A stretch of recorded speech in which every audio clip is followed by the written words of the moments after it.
इदम श्री सद्गुरुवे नमः। जन्म शताब्दी पुस्तक माला 90 डे 2 कर्म कांड नहीं भावना प्रधान। परम पूज्य गुरुदेव हमें अपने प्रेम गोदी में बिठाकर हमें भावनाशील बना रहे हैं। पहले गुरुदेव ने हमें देवता बनने की एनर्जी के बारे में समझाया पुस्तक 89 से जन्म शताब्दी। और अब गुरुदेव हमें भावनाशील होना बता रहे हैं, क्योंकि वो देवता ही क्या जिसके पास भावना नहीं, जिसका भाव प्रधान नहीं। जिसके पास भाव नहीं उसके पास करुणा नहीं, संवेदना नहीं, प्रेम नहीं। और उसके लिए गुरुदेव हमें ये बता रहे हैं, हमें क्लियरिटी ऑफ थॉट्स दे रहे हैं। गुरुदेव कह रहे हैं साधन बहुत महत्वपूर्ण है, जितने भी रिसोर्सेज हैं वो बहुत महत्वपूर्ण है, लेकिन अगर अंतःकरण में फीलिंग हो, अंदर संकल्प शक्ति हो, कुछ कर गुजरने की भावना हो, तो कम संसाधनों में भी हम बहुत कुछ पा सकते हैं। हमें बहुत ज्यादा रिसोर्सेज की आवश्यकता नहीं है, क्योंकि जो योग्यता है ना, जो अंतरंग है वो भीतर छुपा रहता है। इस क्रम में गुरुदेव ने बहुत सुंदर सुंदर एग्जाम्पल दिए। जैसे गुरुदेव ने कहा, तुम सारे बाग में तुमको किसी ने सारे बाग में मेरी सारी लेखनी गिफ्ट कर दी, लेकिन तुम पढ़े लिखे ही नहीं हो, तो क्या पॉइंट होगा उन किताबों का?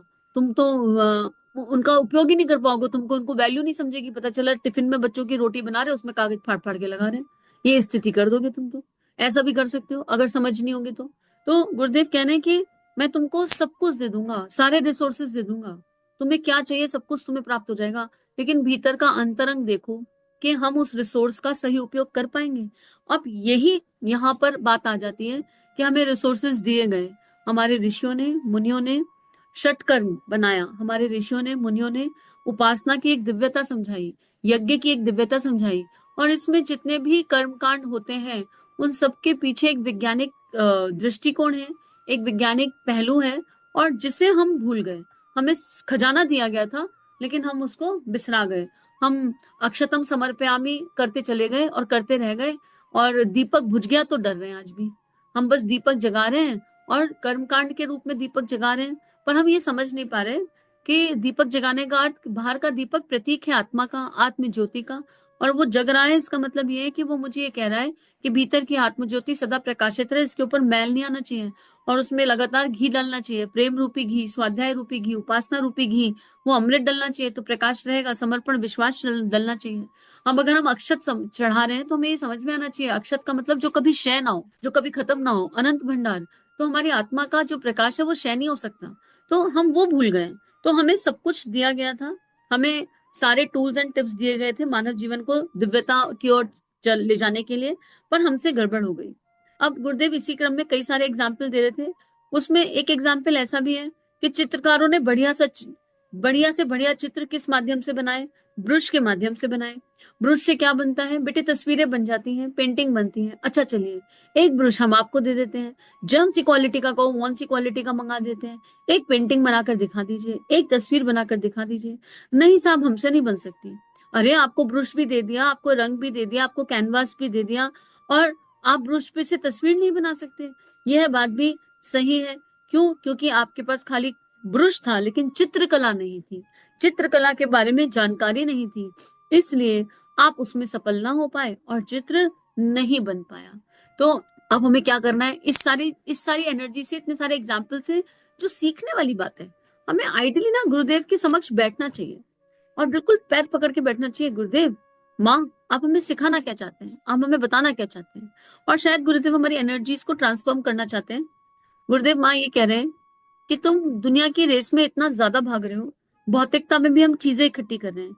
मेरे पास एसी आ जाएगा तो मुझे खुशी मिल जाएगी, मेरे पास नया घर होगा तो मुझे खुशी मिल जाएगी, बड़ी गाड़ी होगी तो मुझे खुशी मिल जाएगी, मोबाइल नया अपग्रेडेड होना चाहिए तो खुशी मिल जाएगी। ये भौतिक चीजें हैं, या है ना, और इनमें बार बार बढ़ोतरी होती रहती है। लेकिन इन चीजों में खुशी छुपी है क्या वाकई? खुशी तो भीतर छुपी है, कहीं ना कहीं अंतःकरण में छुपी है। तो हम भौतिक जीवन में भी यही गलती कर रहे हैं कि संसाधन इकट्ठे कर रहे हैं, और ऐसे ही हम आध्यात्मिक जीवन में भी गलती कर रहे हैं। अगर हम 27 माला करेंगे तो हमारे जीवन में ज्यादा आनंद आएगा, जो 11 माला वाला है वो बेकार है। नहीं, 27 से बात नहीं बन रही, 50 करनी चाहिए रोज की। अच्छा, 50 से भी बात नहीं बन रही, हम क्या करें? कोई अनुष्ठान कर लेते हैं, अनुष्ठान करने से आनंद की प्राप्ति होगी। हम सब आनंद की खोज में, परमानंद की खोज में, जो सुख दुख से परे है, और हम सोच रहे हैं कि ये आनंद हमें माला माला घुमाने से मिल जाएगा। हम सोच रहे हैं कि ये आनंद हमें भगवान के आगे नाक रगड़ने से मिल जाएगा। हम ये सोच रहे हैं कि ये आनंद हमें तीर्थों पे यात्रा करने से मिल जाएगा, गंगा में नहाने से मिल जाएगा। क्या ये संभव है? क्या ये पॉसिबिलिटी है? शायद नहीं, जिस जीभ से मंत्र किया जा रहा है, इस जीभ से झूठ कितना बोला, इसके बारे में कौन सोचेगा? इस जीभ से अभक्ष्य खाया क्या, इसके बारे में कौन विचार करेगा? इस जीभ से गाली गलौज करी क्या, इसके बारे में कौन विचार करेगा? अरे जीभ साधन हो गई ना, अब इसी से मंत्र बोलना है। जब इस जीव रूपी साधन से मंत्र बोलना है, तो जीव वाणी पर और आहार पर तो संयम करना पड़ेगा ना। पर हम सोच रहे हैं नहीं, हम 1 घंटा 2 घंटा 4 घंटा तो गायत्री बोलेंगे, और बचे हुए 23 घंटा, बचे हुए 20 घंटा, बचे हुए 16-18 घंटा हम केवल गंदगी फैलाएंगे वाणी से, विचारणाओं से। तो नहीं बन पाएगी। शायद गुरुदेव हमें ये समझाना चाहते हैं कि थोड़ा अलर्ट और अवेयर होने की जरूरत है। अब गुरुदेव कह रहे हैं कि पहले क्रिया योग को और भाव योग को जानो। क्रिया योग क्या है? देखो, आध्यात्मिकता के बेटे 2 भाग हैं, 2 हिस्से हैं। एक हिस्सा वह है जिसको क्रिया योग कहते हैं, और दूसरा हिस्सा वह है जिसको हम भाव योग कहते हैं। क्रिया योग के माध्यम से हम भाव योग को के माध्यम से भाव योग जागृत करना पड़ता है। असल में शक्ति इस शरीर में नहीं है और वस्तुओं में भी नहीं है। धूप बत्ती में क्या ताकत हो सकती है? वह हवा को ठीक कर सकती है। दीपक में भला क्या ताकत हो सकती है? वह उजाला कर सकता है। हमारी जीवात्मा में क्या दीपक बल दे सकता है? नहीं, दीपक जीवात्मा में कोई बल नहीं दे सकता, क्योंकि वह वस्तु है, पदार्थ है, मैटर है, जड़ है। जड़ चीजें हमको फायदा दे सकती हैं, लेकिन चेतना को कोई लाभ नहीं दे सकती। सूर्य नारायण को जो पानी हम चढ़ाते हैं, तो क्या वह हमारी आत्मा को बल दे सकता है? नहीं बेटे, सूर्य नारायण को चढ़ाया हुआ पानी, उससे जमीन तो गीली हो सकती है जहां पर आपने पानी फैला दिया, हमारी आत्मा को बल नहीं दे सकता। और क्या सूर्य नारायण तक वह जल पहुंच सकता है? नहीं पहुंच सकता बेटे, नहीं पहुंच सकता। देख लीजिए, आपका चढ़ाया हुआ सारा जल जमीन पर पड़ा हुआ है। सूर्य नारायण तो लाखों मील दूर है, कैसे पहुंच सकता है उन तक? फिर आप क्या कह रहे थे? बेकार की बातें बताते हैं आप हमको। नहीं बेटे, मैं तुम्हें बेकार की बातें नहीं बताता। हम तो ये बताते हैं कि क्रिया योग के माध्यम से भाव योग का जागरण करने का उद्देश्य पूरा होता है। एक मीडियम होता है और एक लक्ष्य होता है। एक मीडियम होता है और एक लक्ष्य होता है। मीडियम मतलब माध्यम, और लक्ष्य मतलब वो केंद्र जिसकी जहां जाना है। कहाँ जाना है? जो मेरे पास एक रिवॉल्वर है, वो मीडियम है, उसमें एक गोली पड़ी हुई है, लेकिन वो गोली किसी लक्ष्य को भेदेगी। पर्टिकुलर लक्ष्य होना चाहिए कुछ। तो एक एम होता है, एक एम होता है, एम गोल। दोनों को अगर आप मिलाकर चलेंगे तब कुछ बात बनेगी। अगर आप दोनों को मिलाकर नहीं चलेंगे तो वही होगा जो आज एकांगी क्रिया योग से हो रहा है। एकांगी क्रिया योग आज बादलों की तरह से, आसमानों की तरह से, रावण के चेहरे की तरीके से बढ़ता हुआ चला जा रहा है। प्राण उसमें से निकलता हुआ चला जा रहा है। इससे हर आदमी को शिकायत करनी पड़ती है कि हमारा अध्यात्म से कोई उद्देश्य पूरा नहीं होता, और अध्यात्म से कोई लाभ नहीं होता, और अध्यात्म से हमको भगवान नहीं मिलते, और अध्यात्म से हमको शांति नहीं मिलती, अध्यात्म से हमको अमुक नहीं मिलता। बेटे, कुछ मिलेगा भी नहीं, क्योंकि तेरे पास मात्र क्रिया योग है। क्रिया योग का उद्देश्य भाव योग का समर्पण है। अगर यह बात आपकी समझ में आ जाए तो कम से कम में रास्ता जरूर मिल जाएगा। देखो, ये सेल्फ एक्सप्लेनेटरी है वैसे अपने आप में, और पिछली 89 बुक्स में कई कई बार गुरुदेव हमें ये बातें बता चुके, ये बातें समझा चुके। क्रिया योग की महत्ता क्या है? क्रिया योग की महत्ता ये है कि क्रिया योग ना रिमाइंडर है, एक तरह का डिसिप्लिन लेकर आता है जीवन में। और डिसिप्लिन कैसे? जैसे मान लो दिया जगाना है, तो पता है ना, सुबह उठ के फटाफट नहा लो, फटाफट तैयार हो जाओ, फटाफट सब काम करो, भगवान का दिया जगाना है। क्रिया योग भगवान का चिंतन कराता है। जैसे मान लो किसी को अगर आदत है कि हमको सुबह सुबह उठकर 8 बजे तक हमारा दिया जगा के आरती हो जानी चाहिए, तो उठने के बाद से एक इनडायरेक्ट चिंतन बना रहता है। इनडायरेक्ट चिंतन बना रहता है, अरे 8 बजने वाले हैं, आरती करनी है, दिया जगाना है, 8 बजने वाले हैं, आरती करनी है, दिया जगाना है। नॉन स्टॉप चिंतन। अब ये चिंतन किस पर है? दिए पर है, आरती पर है, ईश्वर पर है। अभी भावनाएं नहीं मिली हुई, पर ब्रेन व्यस्त है, अभी ब्रेन बिजी है। अब ये ब्रेन अनजाने में ही सही, पर एक दैवीय ऊर्जा पर व्यस्त है, दैवीय ऊर्जा का चिंतन कर रहा है। जैसे होता है ना, जब बच्चों को टिफिन देना होता है, तो सबसे पहले थॉट क्या होता है? माए इसको इमेजिन कर सकती है, आंख खुलते के साथ ही टिफिन का चिंतन चलता है। आंख खुलते ही पहला थॉट आता है, रात को सोच कर भी रखो ना टिफिन बनाना है, तब भी आंख खुलते ही पहला थॉट आता है, जल्दी से टिफिन बना दें, फिर उठा के तैयार करना है, राइट? और फिर जब वो काम हो जाता है तो दूसरा आने वाला काम वो दिमाग में घूमने लगता है। ह्यूमन ब्रेन भविष्य के आधार पर चलती है मोस्ट ऑफ द टाइम, या तो भूतकाल में रहती है, भविष्य में। तो अगले आने वाले काम का चिंतन वो ब्रेन में पहले घटित हो जाता है। मान लीजिए खाना तो 2 बजे खाना है, पर ब्रेन में ना 12 बजे से चलने लगता है, क्या बनाना है, क्या बनेगा, कैसे होगा, वो चिंतन। तो और जैसा चिंतन करेंगे वैसा हो जाएंगे। तो क्रिया योग का जो एक बेनिफिट है वो ये है कि एक तो वो चिंतन टिकाता है, और अब डिपेंड करता है कि हमारे लाइफ का रूटीन क्या है। अब हमारी लाइफ के रूटीन में अगर हमने भगवान को, श्रेष्ठ गुणों के उस समुच्चय को स्थान ही नहीं दिया, हमने अपनी लाइफ के रूटीन में प्राणायाम को, उपासना को, साधना को, ध्यान को स्थान ही नहीं दिया, तो हमारा चिंतन इस दिशा जाएगा कैसे? जाता ही नहीं, जा ही नहीं सकता। और फिर हम कंप्लेन करते नजर आएंगे, भगवान तो है ही नहीं, भगवान तो हमारी सुनता नहीं, भगवान ने इतना बुरा कर दिया, भगवान ने वैसा कर दिया।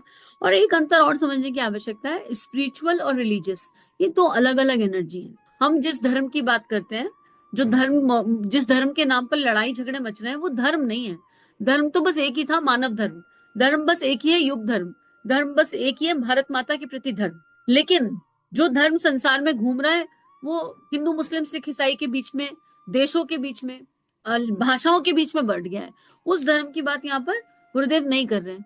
तो हम रिलीजियस हैं, और उस रिलीजियस एनर्जी और प्रैक्टिसेस के पीछे फियर है। आरती कर रहे हैं, आरती करते करते करते करते कुछ ऐसा हो जाए कि आरती की थाली छूट जाए, या कहीं से कुछ पानी गिर जाए, या कुछ ऐसा हो जाए जो हमारे मन को समझ ना आता हो, तो हम डर जाते हैं और सोचते हैं भगवान अब हमारा कुछ गलत या अमंगल होने वाला है।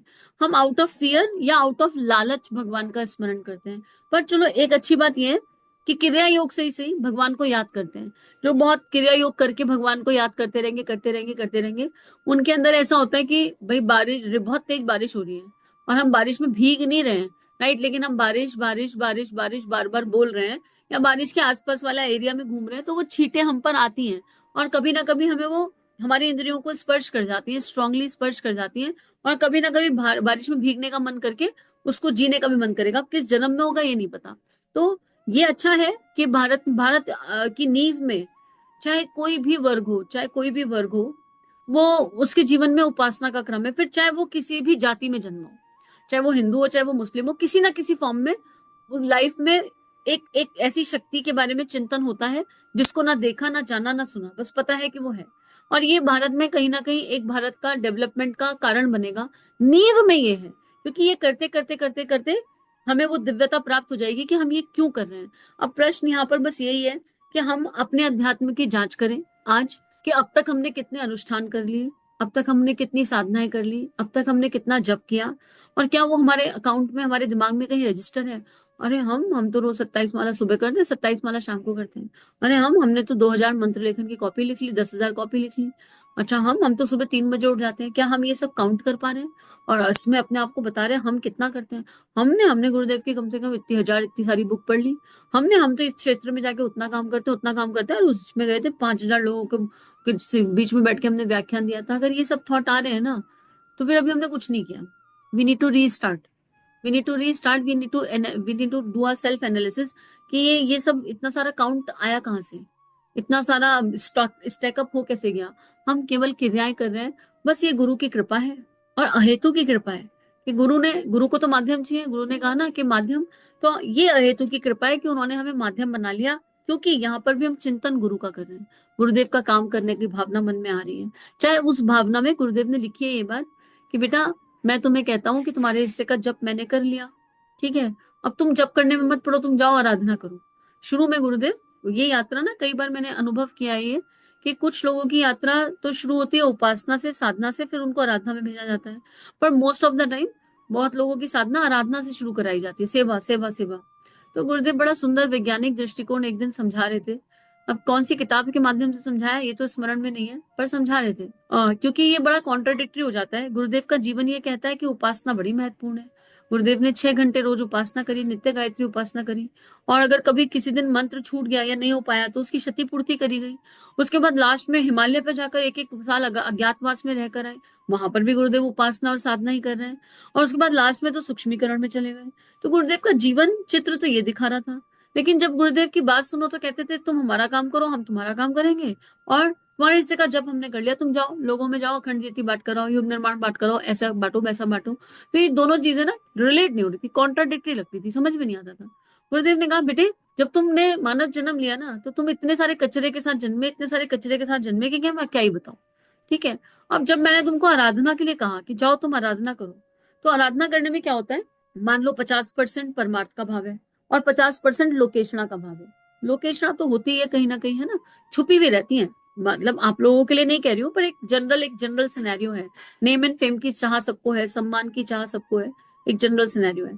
तो गुरुदेव कहते हैं कि जब तुम आराधना करने चाहते हो, तो भले तुम लोकेशना से करने जाते हो आराधना, ठीक है, और तुम भगवान का काम कर रहे हो, मेरा काम कर रहे हो, अगर तो तुम किसी भी एनर्जी से कर रहे हो, लेकिन उसमें क्या होता है, अगर तुम्हारा रेशियो 15:50 है, मतलब 50% तो गुरु जी का काम, और अंदर मन में छुपी हुई है 50% नेम एंड फेम होना है, लोग जानेंगे, लोग पहचानेंगे, ये सारा, या कोई और ऐषणा भी छुपी हुई है, तो लेकिन क्योंकि 50% एनर्जी मेरे काम में लग रही है, तो तुम्हारी जो वो 50% निष्काम एनर्जी है ना, निष्काम कर्म बन गया ना इनडायरेक्टली है, ठीक है, क्योंकि गुरुदेव से कुछ चाह तो नहीं रहे, राइट, निष्काम कर्म, थोड़ा सा कुछ अंश में निष्काम, पूर्ण तो निष्काम नहीं, क्योंकि हम गुरुदेव का जब काम करते हैं तो गुरुदेव को आके बताते हैं, नया काम दो और काम मांगते हैं, और काम दे दो, नया काम दे दो, और देखो हम क्या करके आए, और अहम और दम्भ भी भरते हैं, ये एक नेचुरल ह्यूमन प्रोसेस है।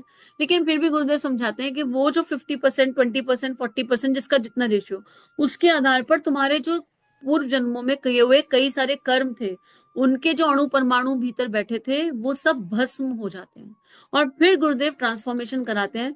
जिसको जितनी आराधना कराएंगे, किसी को 1 साल कराएंगे, किसी को 5 साल कराएंगे, किसी का जीवन ही आराधना में निकालेंगे, जाओ क्षेत्रों में जाओ, लेकिन जो आराधना करते करते ये समझ लेता है अनुभव के स्तर पर कि ये यंत्रवत ऊर्जा से करना है, कार्यकर्ता की ऊर्जा से काम नहीं करना, उसको गुरुदेव फिर अंतर अंतर जगत में प्रवेश कराते हैं, अंतर गुहा में प्रवेश कराते हैं, और फिर कई बार शट डाउन कर देते हैं, किसी से मिलने नहीं देते, बस बैठो अंदर बैठ के उपासना करो।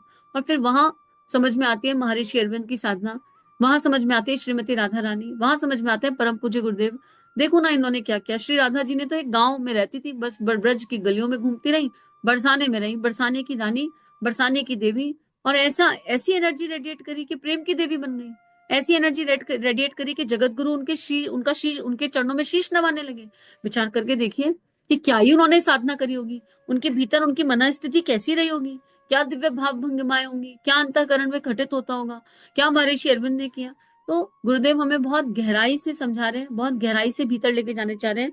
एटलीस्ट यहाँ पर तो बहुत इम्पैक्ट पड़ रहा है, एक रिवीजन हो रहा है, ऑल ओवर रिवीजन हो रहा है, ऑल ओवर चेकिंग हो रही है, ऐसा लग रहा है जैसे जीवन का आईना सामने चल रहा हो, जीवन की पूरी मूवी सामने चल रही हो, और शुरू से लेकर आखिर तक का सारा जीवन गुरुदेव दिखा रहे हो, और कह रहे हो चलो नए पड़ाव पे आगे की तरफ बढ़ते हैं। आज का स्वाध्याय गुरु चरणों में अर्पित समर्पित करते हैं। कई बार ऑडियो थोड़ा डिटेल हो जाते हैं, कई बार ऑडियो थोड़े बड़े भी हो जाते हैं, पर मित्रों ये ना व्याख्यान नहीं है। अगर ये व्याख्यान हो तो फिर ये हिसाब किताब लगाया जाए कि लोगों को खुश करने के लिए बोलना है, या मैं लोगों से कोई अपील कर रही हूँ, या चाहती हूँ कि सब लोग इसको सुने, सुनकर सीखें जाने, ऐसा कोई भावना यहाँ है नहीं। ये केवल अपनी आत्मा का अध्ययन हो रहा है, और जब तक कोई बात जो गुरुदेव समझा रहे हो वो स्थूल सूक्ष्म कारण शरीर पर अंकित नहीं हो जाती ना किसी तरीके से, तब तक आगे बढ़ना कठिन हो जाता है, बढ़ा ही नहीं जाता।